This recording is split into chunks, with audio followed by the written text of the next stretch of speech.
Hello everybody, it's time for yet another album review. This is now, to my knowledge, this is my 17th album of 2014 that I'm reviewing. After this, there's about 15 more, or actually 16 more really, of albums I have on a list on my computer that I have to check out before the year's over, before we get to one of the most important videos of the year for me. And that's the top 20 albums of 2014 with some honorable mentions thrown in there. So there you go. So that is how that video is going to go down. So I'm going to put that list together once I listen to all these albums I got on my list. And there we go. But for this album that we're going to talk about, we're going to be talking about one of the first albums for heavy metal that came out this year. And it came out back in January. It took me a while to listen to it, but now I finally did, and it's the new Iced Earth album, Plagues of Babylon. For those who don't know who Iced Earth is a heavy metal band out of Tampa, Florida. They come from that whole Florida, Tampa death metal scene, even though they weren't death metal. They were just from the same places, bands like Death and Morbid Angel and Atheist, Cynic, bunch of bands, and Obituary and all those bands. They were just from that scene, but they didn't play death metal. In fact, Iced Earth's style is like I would call a subgenre hybrid. They play a mixture of traditional heavy metal, thrash metal, power metal, and progressive metal. And they put all that together, out comes Iced Earth. And Iced Earth really got its legs started in the early 1990s when they put out their first album, which had one of my favorite Iced Earth songs, Colors. They evolved their sound over the years, where the first few albums were straight up great high vocal style thrash metal, and then starting with, if I can even remember what the bloody fuck the name of that album was called. It was sometimes this is why I hate being on the spot at times. The album that had the song Dante's Inferno, 96. I just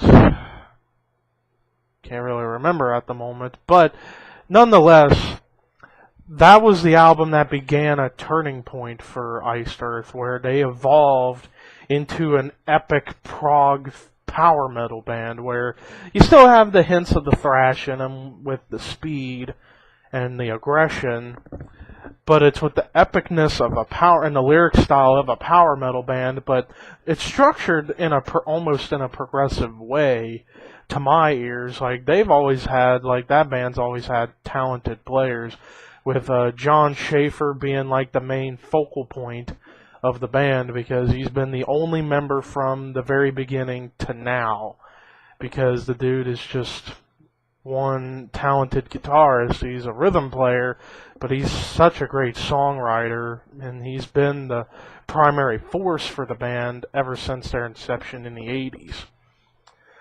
But we get to this album with their new singer, Stu Block. This is probably like their 5th or 6th singer they've had in their career.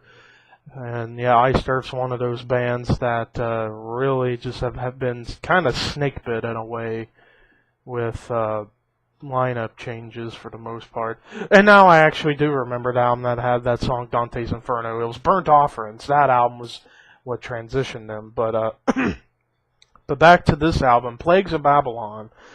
Pretty much this continues on an idea that Iced Earth has just been doing ever since the start of their career, where they just are talking about mythological, epic things in the world, and that's exactly what they did on this album, particularly in the first half, with songs like Plagues of Babylon, Democide, The Calling, Among the Living Dead, Resistance, and The End.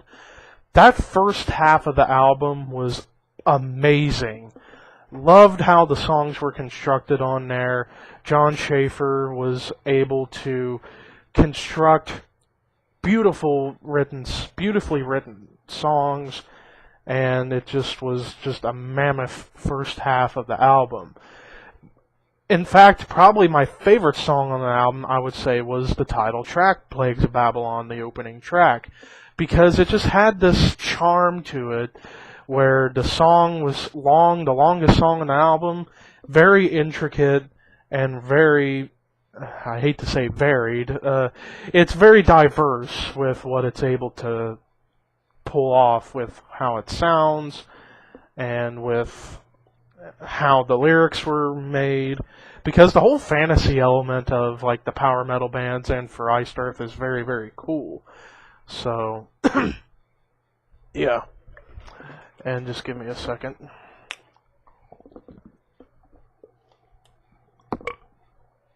Had to take a drink of water.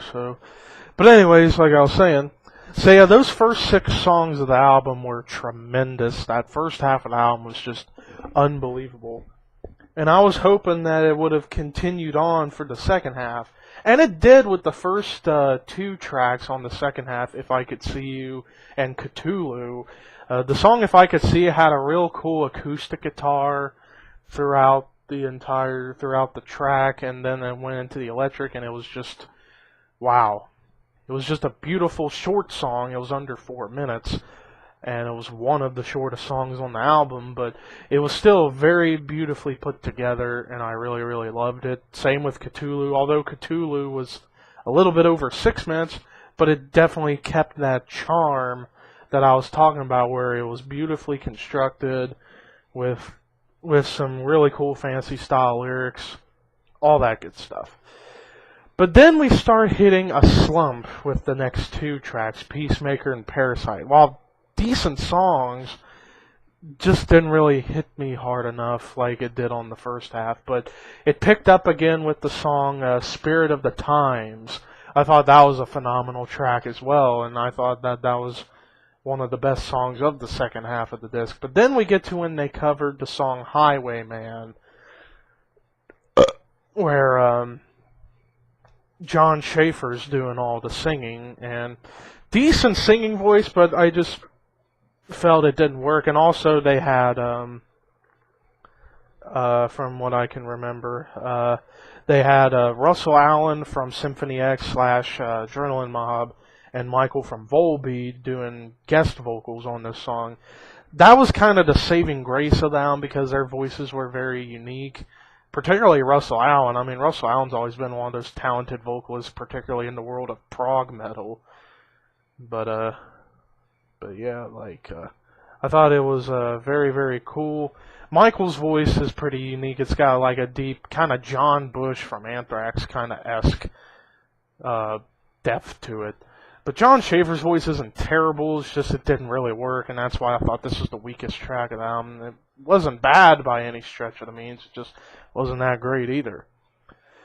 But the final track, which was 25 seconds, it was an outro. It was just a bunch of goofy jokes, and I thought it was pretty funny. But yeah, so that's pretty much how the album went. Is that the first half was just mammoth. The second half, the first 2 tracks were great. The 2 tracks after, not so great, but decent. Spirit of the Times was a great track, but then Highwayman was kind of where it kind of got a little meh for me. But it didn't ruin the album for me. In fact, this album really only had 3 like okay to decent to solid tracks, but the other tracks were just great. And some of those songs are like what I would say for like Song of the Year potential, even though I'm not doing that list because it's virtually impossible. But yeah. Overall, this album, the flow behind it with the lyrical themes, particularly in the first half with its Something Wicked concept, and then the second half, the first 2 tracks were great and kept some of that feeling going. Peacemaker, Parasite were decent, but Spirit of the Times was great. Highwayman was meh, and the outro was pretty funny. But overall, this was a pretty damn good release. I will say that. Because that first half just blew my mind out of the water, and a few of the tracks on the second half blew my mind out of the water, 8.75 out of 10. no songs I thought that were like completely poor. Highwayman was the weakest track, but it was an alright song. But this album, I really, really liked it. And there you go. The production on this album was pretty good, although the drums kind of was a little bit overpowering, but that's a very minor complaint.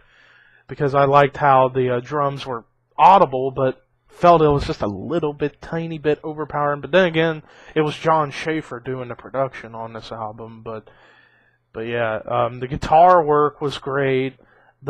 Stu Block's voice is like kind of reminisce of Matt Barlow, who was an old singer of Iced Earth during their like biggest period, like the mid '90s to the mid 2000s, and then after him, Tim Ripper Owens, formerly of Judas Priest, came in and kind of picked that up. But Stu Block, I think he's got a very good voice. I really, really liked his singing style, and it helped the album.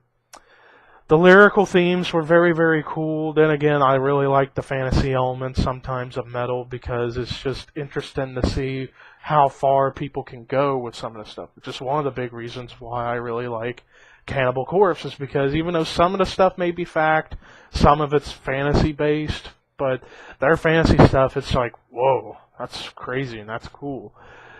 But overall, like I said, 8.75 out of 10 for Iced Earth's Plagues of Babylon. Great disc. Really, really solid. Liked it. As of this moment, this album, if I had to put it into the ranks, this album would be like number 7 or number 8 on the albums of the year list. But overall, like I said, it was a great album, and that's all that matters. But what did you guys think of this album if you heard it? But anyways, guys, peace.